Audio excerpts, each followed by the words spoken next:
La sanidad divina, un don que sigue vigente, quinta parte. El don de sanidad y todo lo que la Biblia presenta sobre este tema, hemos estado reiterando por 2 semanas sobre la importancia que encontramos en la palabra de Dios,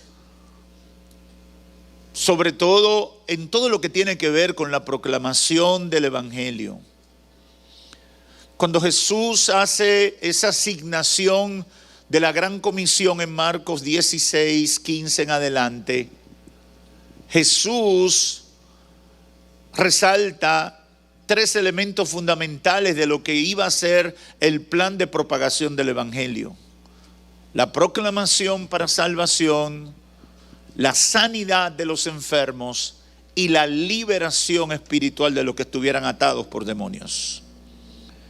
Es un ministerio, diríamos que tripartito, que tiene que ver con todo lo que es el Evangelio y todo lo que debemos presentar del Evangelio a la gente. A veces somos muy buenos con la proclamación, hablándole de la necesidad de salvación a la gente, pero cada día estamos más distraídos con los ministerios de poder, por muchas de las razones que hemos estado mencionando durante estos días y en esta serie de mensajes, que si usted quiere ver los otros o escucharlo, puede ir al canal de YouTube de la iglesia o del que tenemos de manera personal. Pero el don de sanidad y todo lo que la Biblia presenta es parte integral del Evangelio. Esto es importante porque cuando la sanidad se entiende como un elemento constitutivo esencial de la misión cristiana en el mundo y no como un apéndice o anexo opcional, que en realidad se ha convertido así para muchísimas iglesias, incluyendo muchas de las que se llaman pentecostales, entonces estamos dejando de lado una parte importante de lo que Cristo hizo. Si la misión cristiana consiste en la proclamación del Evangelio, la sanidad de los enfermos debe estar incluida y la liberación de los demonios, como decía ahorita. Y si queremos prueba, tenemos que ver el ministerio de Cristo, porque decimos que somos cristianos, pero si somos cristianos es porque somos imitadores de Cristo. Hacemos lo que hizo Cristo. Procuramos que todo lo que Cristo enseñó se cumpla en nosotros. Una comprensión segmentada o parcial del ministerio de sanidad, como ha provocado esa corriente teológica que hemos mencionado, el cesacionismo, no va a resultar adecuada para el cumplimiento de la misión integral que tiene la iglesia aquí en el mundo. Durante estas 2 semanas hemos hablado de ello. Y hoy, en una de esas prédicas hablé un poquito de la historia, sobre todo de cómo pasaron algunas cosas a partir de la Reforma Protestante en el siglo XVI. Ahora quiero ser un poquito más abarcador e irme al segundo, al tercero, al cuarto siglo, porque son realidades históricas que están ahí, pero que no la conocemos ni nos importan, y a veces creemos que Dios ha hecho un silencio a través de los tiempos y que las cosas solamente se remiten a lo que nosotros tenemos delante de nuestras narices en el día de hoy. Dios siempre ha sido Dios. Y Dios siempre ha funcionado como funciona. Lo que cambiamos somos nosotros. Cambian las sociedades y hasta cambian los creyentes. Pero Dios sigue siempre siendo Dios. Y eso debemos entenderlo. Quiero concentrarme en el papel del Espíritu Santo en todo lo que tiene que ver con la sanidad divina y cómo se ha manejado a través de la historia.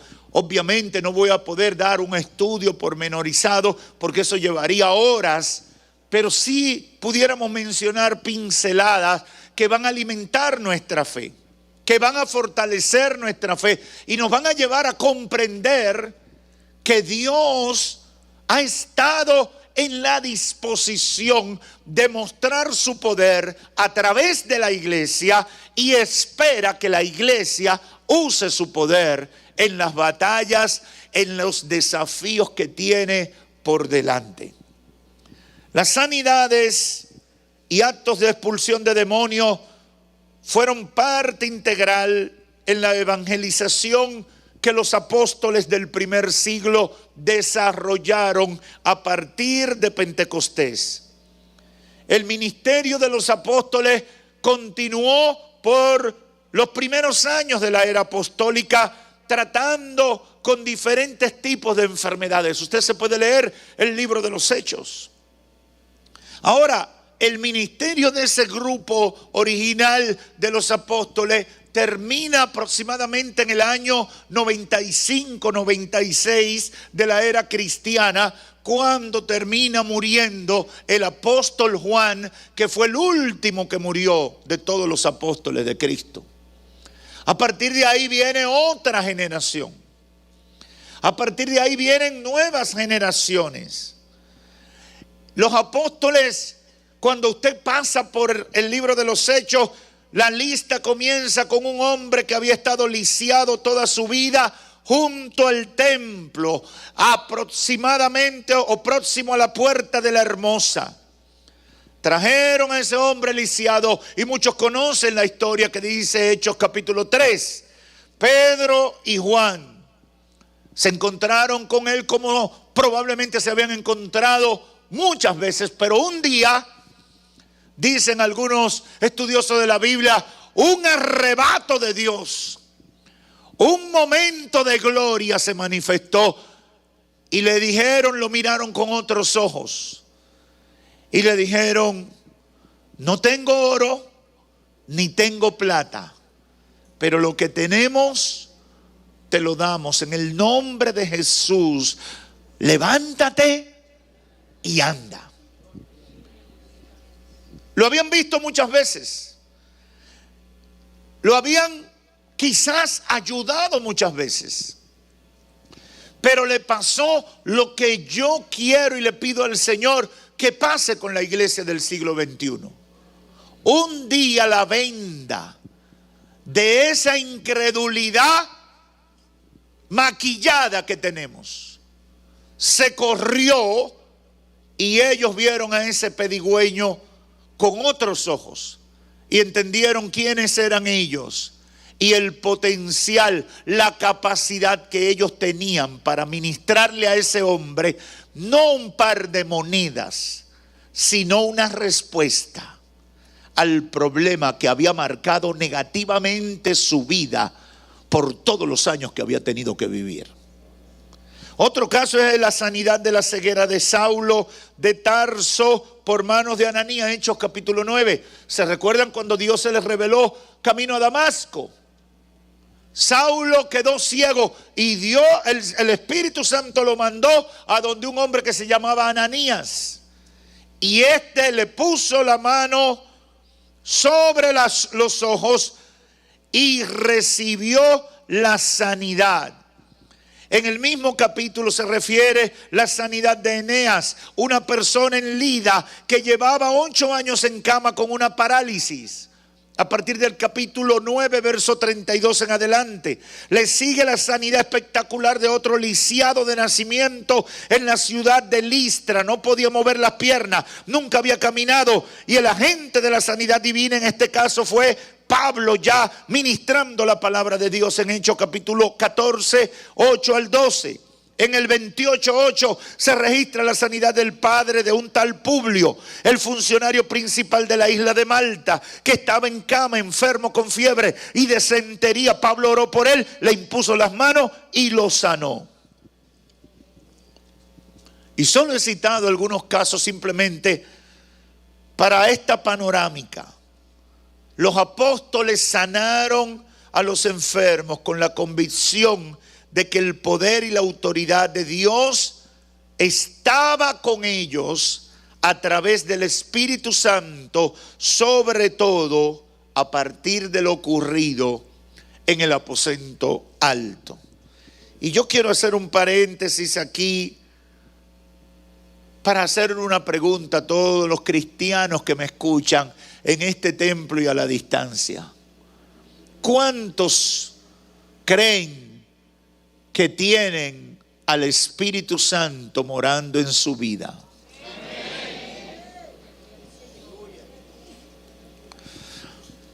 Los apóstoles se tomaron en serio y creyeron la promesa y el mandamiento de Jesús cuando en Lucas 9 el Señor le dijo: les doy poder y autoridad para expulsar los demonios, para sanar las enfermedades, y los envió a predicar el reino de Dios y a sanar a los enfermos.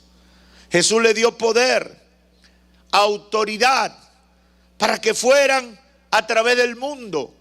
Y en Hechos capítulo 1, verso 8, está la instrucción básica de todo el despertar que ocurre a partir del capítulo 2, cuando le dice Jesús: no se vayan de Jerusalén hasta que reciban el poder de lo alto, porque recibirán poder cuando haya venido sobre ustedes el Espíritu Santo. Vuelvo y pregunto: ¿cuántos de los cristianos que están aquí y que me escuchan y me ven por los medios pueden decir que han recibido al Espíritu Santo?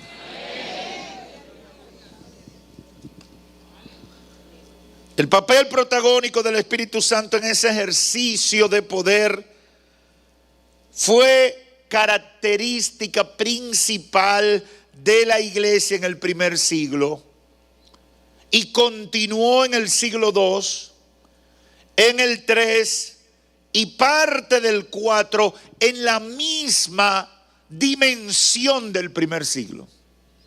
Tenemos el libro de los Hechos, pero vino un siglo II y vino un siglo III donde el Espíritu Santo siguió obrando en la misma dimensión que obró en el primer siglo. Eso siguió pasando y los hechos históricos están ahí, hasta que vino el primer, desde mi punto de vista, el primer gran tropiezo de la iglesia, cuando el emperador Constantino declara el edicto de Milán en el año 313 después de Cristo, declarando la libertad religiosa en el Imperio Romano y convirtiendo a la iglesia cristiana en la iglesia del Estado por la supuesta conversión del emperador. Ahí es que nace el maridaje de la supuesta iglesia cristiana con el Estado. El punto de partida es el edicto de Milán en el año 313. Porque a veces los cristianos no sabemos explicar algunas cosas y a algunos yo insisto y le digo: vengan al discipulado, y no vienen. Alaba. Porque ellos se lo saben todo. Ahora yo le estoy dando exámenes a los cristianos. Los cristianos que están llegando al discipulado diciendo: yo me las sé todo, le digo: mira, ahí hay 10 preguntas. Preparamos unos cuantos exámenes de 10 preguntas básicas de cosas elementales de la fe. Si lo pasas, te salto. Si no lo pasas, pa'l uno. El resultado es que la mayoría se queman y humildemente se van para su uno, para que la pastora y su equipo comiencen a darle la natilla, a ver si algún día llegan a ser hombres y mujeres desarrollados en los fundamentos del Evangelio. El primer gran tropiezo con el don de sanidad y el ministerio de poder de la iglesia, a mi juicio, comienza aquí. Cuando pasa esto que aparentemente fue una gran bendición, imagínense, se convirtió el emperador. Imagínense si el demonio que está en Washington DC se convierte. Y dice que en vez de la bandera esa que está promoviendo, ahora todo el mundo es cristiano. Nosotros celebraríamos, ¿verdad? Diríamos gloria a Dios, aleluya. Y de una vez vamos para el consulado a pedir visa porque nuestro hermano es presidente.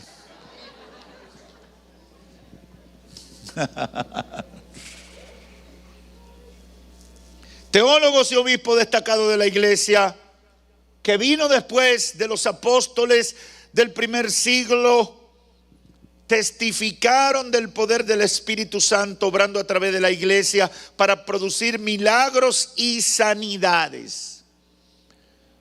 Testificaron del poder del Espíritu Santo operando milagros y sanidades en la iglesia. ¿Por qué, pastor, usted insiste en esto? Porque es que la gente, Satanás, con sus estrategias, ha tratado de sacar el papel protagónico del Espíritu Santo en esa iglesia que debe tener poder y con señales y prodigios promover las buenas noticias del Evangelio. La gran estrategia de Cristo fue el poder para transformar las vidas de la gente. Léase los evangelios. Cristo no descubrió técnicas humanas. ¿Qué hacía Cristo? Con el poder de lo alto, ministraba la necesidad de la gente. Y la gente lo seguía. No era de otra manera. No era de otra manera. Y hay que conceptualizar eso. Tertuliano de Cartago, un siervo que existió entre el año 160 y 240, obispo del norte de África, de la iglesia cristiana que no se había contaminado con el Estado, sino que era perseguida hasta ese momento, porque cada vez que le picaba un mosquito a los emperadores romanos, querían desquitársela con la iglesia cristiana, hasta que se convirtió Constantino. Pero para Tertuliano, la acción del Espíritu Santo se manifestaba en sus días de la misma manera en que ocurrió con Pedro, con Juan, con Pablo. Su experiencia pastoral lo convenció de la vigencia de estos dones, especialmente los de sanidad. El contexto eclesiástico en que se desenvolvía este hombre entre el año 160 y 240 después de Cristo era, como dirían algunos estudiosos, carismático, dinámico, de poder, de pasión, de avivamiento. Y lo testifica cuando Tertuliano no solo estimulaba, según él, los creyentes recibían los dones del Espíritu desde el momento mismo de su compromiso con la iglesia a partir del bautismo en agua. Y como buen pastor, no solo estimuló a los miembros de su congregación a recibir los dones, sino que él mismo lo practicó, incluyendo sanidades. Como dice Ronald Atkind, los dones del Espíritu no fueron una fantasía para este ministro de Dios que operó en África. Tampoco fueron novedades que fueron descubiertas más tarde en su vida. Él los conoció a lo largo de toda su carrera literaria y su alta estima por ellos jamás decayó. Esto es importante, hermano, porque aquí estamos viendo una segunda generación de creyentes después de los apóstoles, de quienes hay registros históricos que dicen dos cosas buenas. Número uno, que el don de sanidad y milagro estaba presente. Y número dos, que la gente, que el elemento, que la fuerza, que el poder venía por la operación del Espíritu Santo. Otro que existió en esa época, Ireneo de Lyon en Francia, 130 al 202 después de Cristo. Fue uno de los teólogos y obispos más respetados del segundo siglo. En sus escritos, Ireneo se ocupa detalladamente de la obra del Espíritu en la iglesia, especialmente de su acción a través de los variados dones espirituales. Para Ireneo, el ministerio de la iglesia debía ser un ministerio de impacto, de poder, conforme lo que enseña Pablo en 1 Corintios 2, 10 al 15. Según Pablo, en esa cita, los apóstoles no comenzaron a predicar el evangelio hasta que fueran dotados con los dones y el poder del Espíritu Santo. Y agrega más: después de que nuestro Señor resucitó de los muertos, fueron investidos con el poder de lo alto, fueron llenos de todos sus dones y tuvieron un conocimiento perfecto, y así se fueron a los confines de la tierra predicando las buenas nuevas del evangelio. Hay una coherencia. Hay una coherencia histórica de que el don de sanidad y de milagros, los dones de poder, estaban presentes en la iglesia. Y que generaciones que vinieron después de los apóstoles siguieron. Y esto le da un golpe muy fuerte a los cesacionistas, que son los que promueven el que eso terminó con la primera iglesia y con Cristo mismo. Los que dicen que ya eso no puede ocurrir porque ya eso fue para ese tiempo. Orígenes, por último, Orígenes de Alejandría, entre el año 185 y 254, dice que él mismo vio sanidades hechas por creyentes en el poder del Espíritu Santo. Literalmente dice: hemos visto a muchos liberados de serias dolencias y de distracción mental y locura. Hello.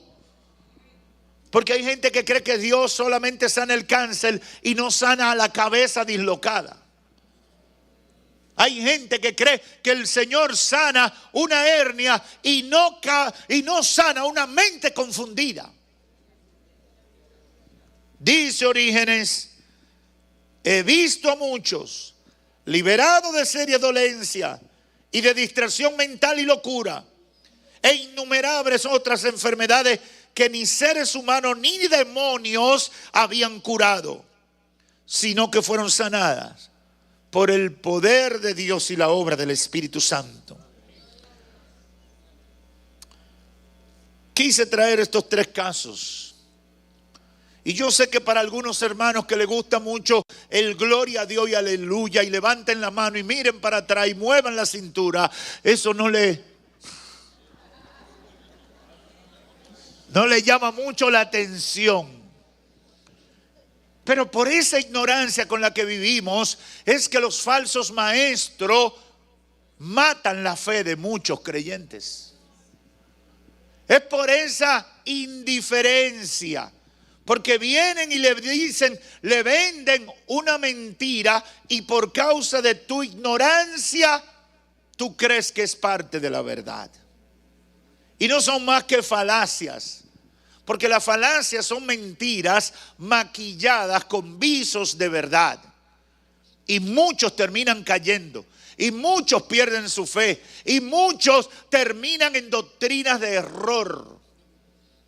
La iglesia del siglo XXI está enfrentando más que nunca ese ataque del reino de las tinieblas. Y es bueno que la iglesia entienda que cuando nosotros predicamos estas cosas en este tiempo, no estamos predicando algo que no se sustenta en la historia de la iglesia, sino que tiene sustento en la historia de la iglesia. De la verdadera iglesia de Cristo.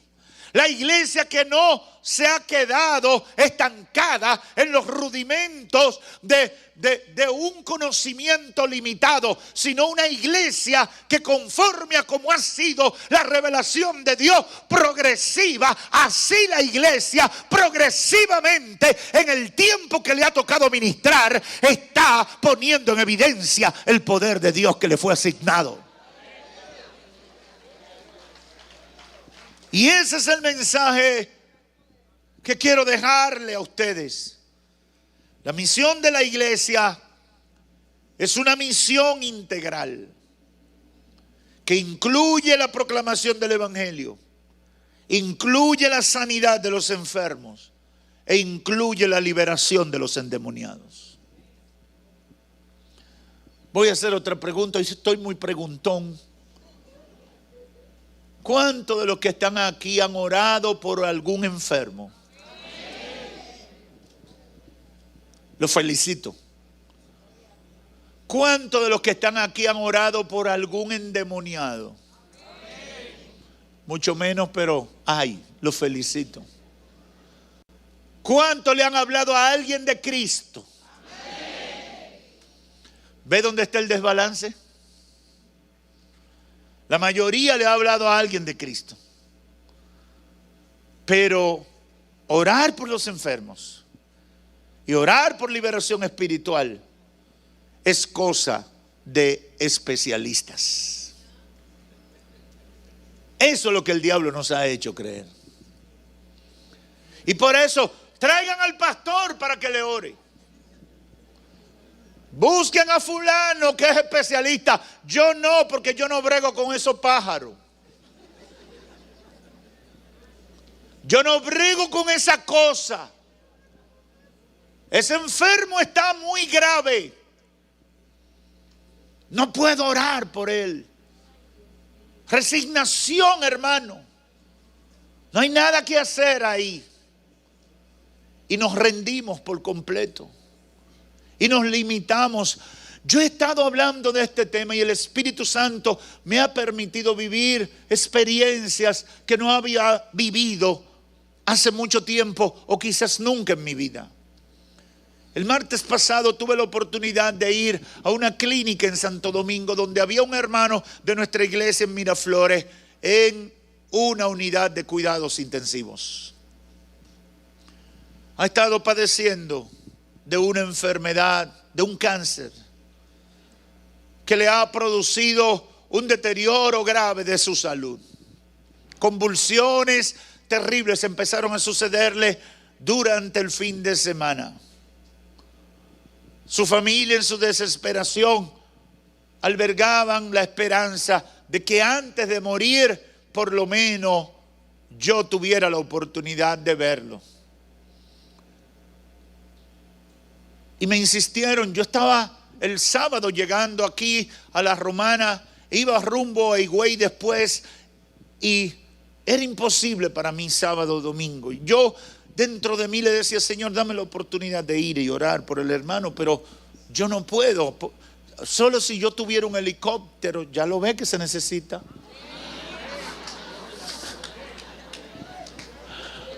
Yo podría, pero de otra manera yo no puedo. Bueno, el Señor lo ha preservado, lo preservó, y el martes yo pude llegar al hospital. Cuando entro, primero era casi imposible que pudiera entrar a la unidad de cuidados intensivos. Los médicos en principio no querían que entrara.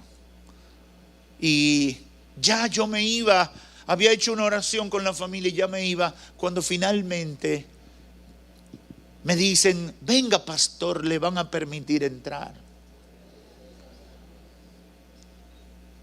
Cuando entro allí, los que han entrado a una unidad de cuidado intensivo saben lo espantoso que es eso.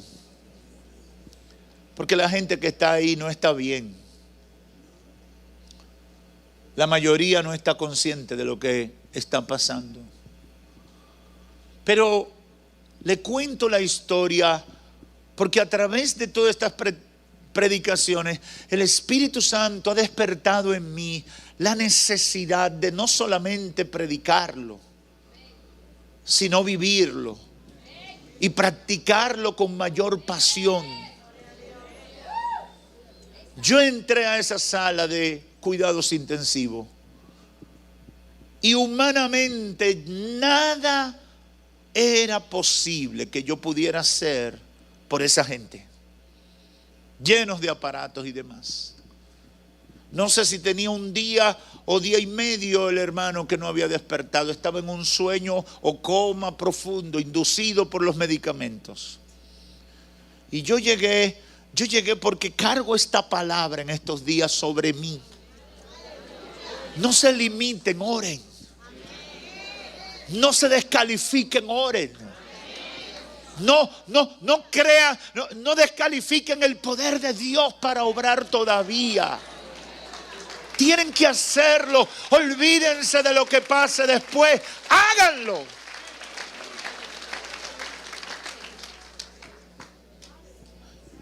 Cerré mis ojos, crucé mis manos. Y en mi espíritu, porque no se podía hablar ni hacer bulla, comencé a orar y decirle: Señor, ten misericordia de nuestro hermano. Si es posible, Señor, tú puedes, si tú quieres, tú puedes sanarlo. Aunque humanamente hay poco que hacer, tú puedes obrar. Señor, permítele hablar con su familia, que Él pueda hablar con ellos. Que ellos no se queden en este limbo en que ha caído esta gravedad. Mi oración no tuvo una duración más de 1 minuto, 1 minuto y medio, quizás 2. En silencio y en el espíritu. Yo no noté que pasó nada, yo no noté que ocurrió nada. Yo salí, me retiré. No había llegado bien a la oficina cuando una de las hermanas que estaba ahí me escribió, me dijo: pastor, el hombre despertó. Y conoce a su familia. Yo no sé qué Dios va a terminar haciendo con él. Pero de 2 cosas que le pedí, ya puedo testificar que me permitió una. Y no tengo dudas de que Él puede hacer la otra parte del milagro. Yo no sé si aquí hay gente de fe que entiende lo que yo estoy hablando. Nuestro trabajo no es tratar de vendernos en una perspectiva equivocada o de un sensacionalismo fuera de la realidad. Nosotros creemos en un Dios vivo y de poder. Yo no sé si soy yo solo o aquí hay más gente que cree como yo. Nosotros creemos en un Dios vivo y de poder. Somos la iglesia de Cristo. Somos la iglesia del Dios viviente. Y tenemos que vivir como tal. Tenemos que accionar como tal. Tenemos que dejar atrás los temores. Tenemos que dejar atrás esa prudencia maldita que nos anula y aniquila nuestra capacidad de pedirle a Dios que intervenga. Yo entré a una sala de cuidados intensivos. Yo no hice desorden.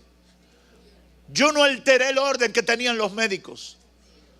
No hice un daño a los que estaban ahí acostados, entubados y con una cantidad de aparatos. Yo no hice nada malo que afectara a eso, pero hice una cosa buena, que es característica de los que le creen a Dios. Entré a hacer lo que estoy llamado a hacer: orar por los enfermos. Yo no sé si tú me estás entendiendo. Yo no sé si tú me estás entendiendo. El Señor quiere una iglesia que venza los muros, que supere los muros, que entre a donde hay necesidad.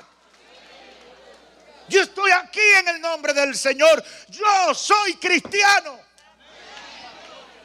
Y no soy cristiano porque tengo un letrero. No soy cristiano porque cargo una Biblia negra, un libro grande y bultoso.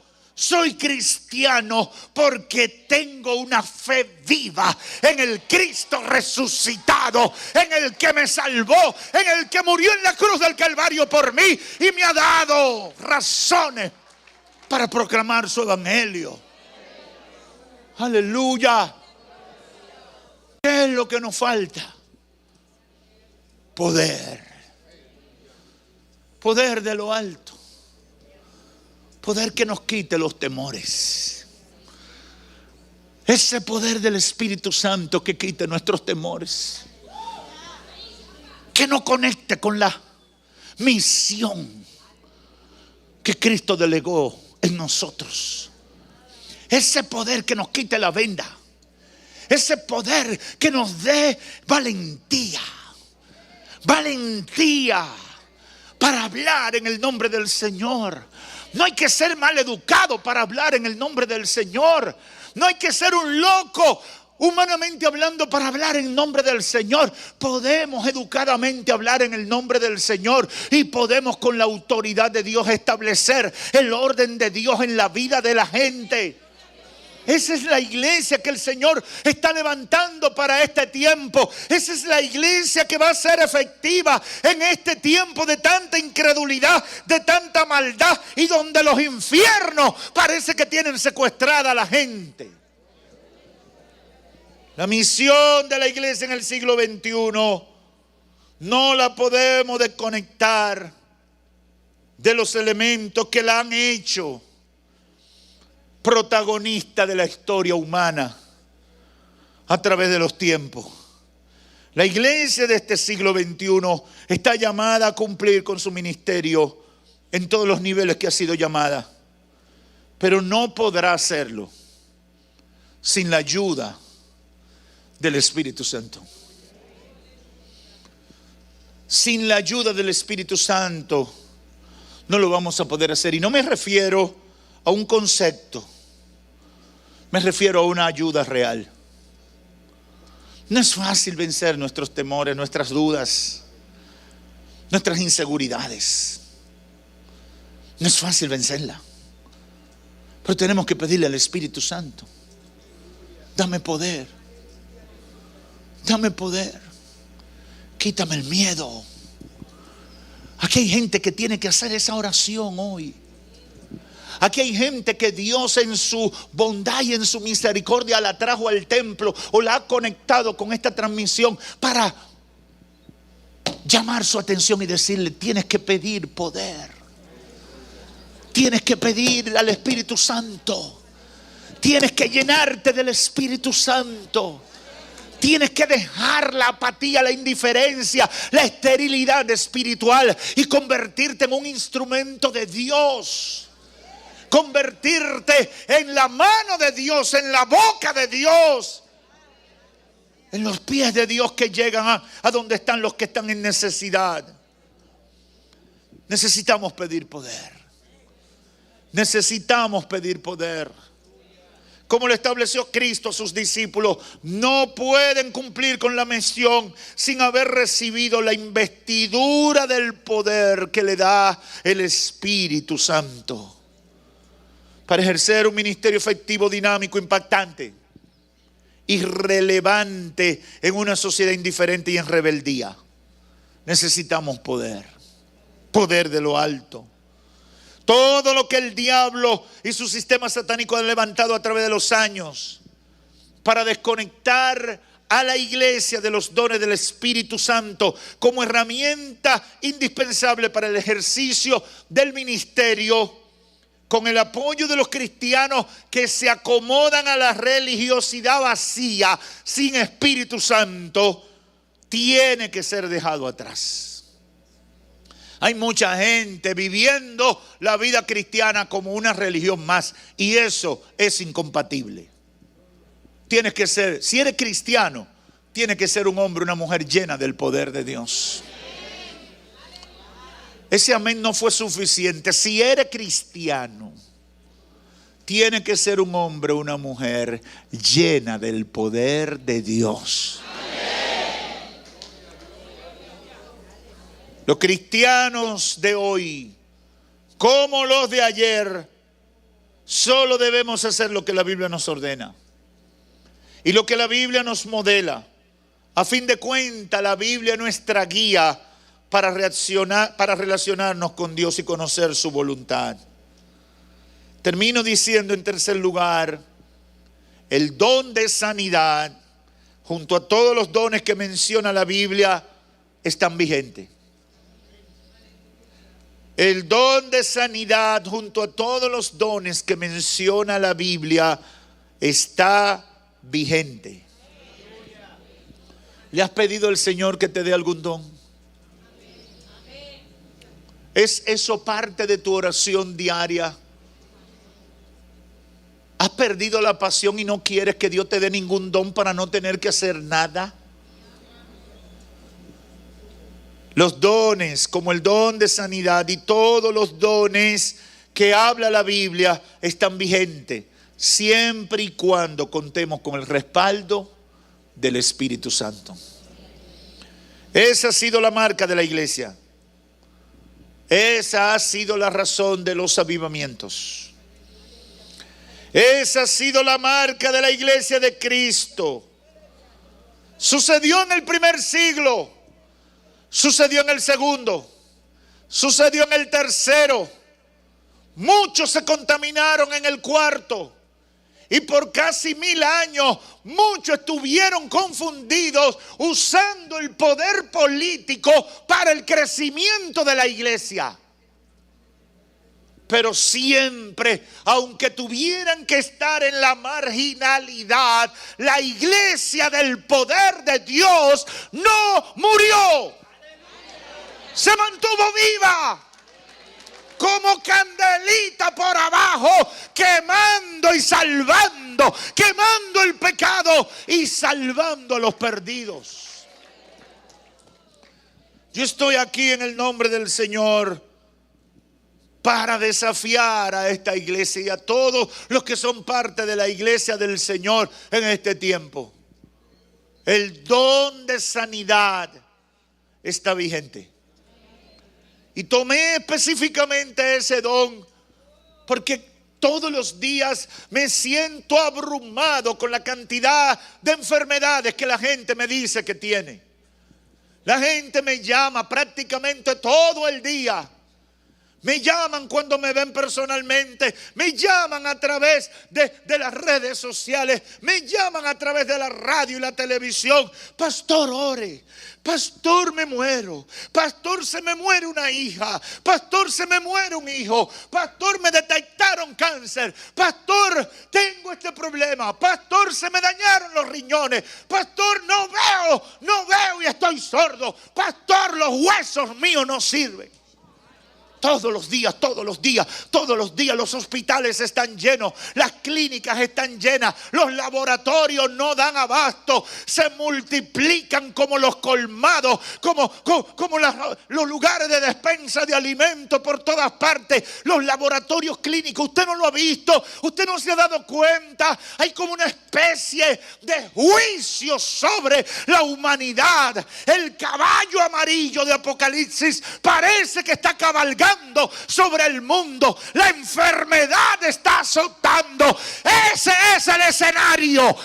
Ese es el escenario para una iglesia llena del poder de Dios.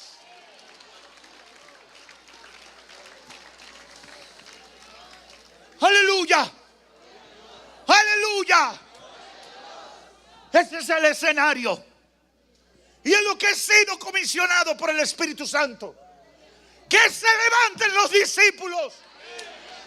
Que se levanten los guerreros de Dios. Que se levante la gente que quiere ser llena del poder. Que se levanten. Que dejen de dormir. La hora ha llegado. Hay que despertar.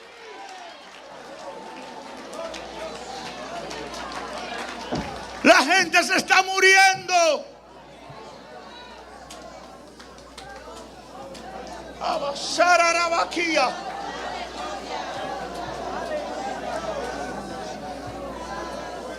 No es momento de llorar.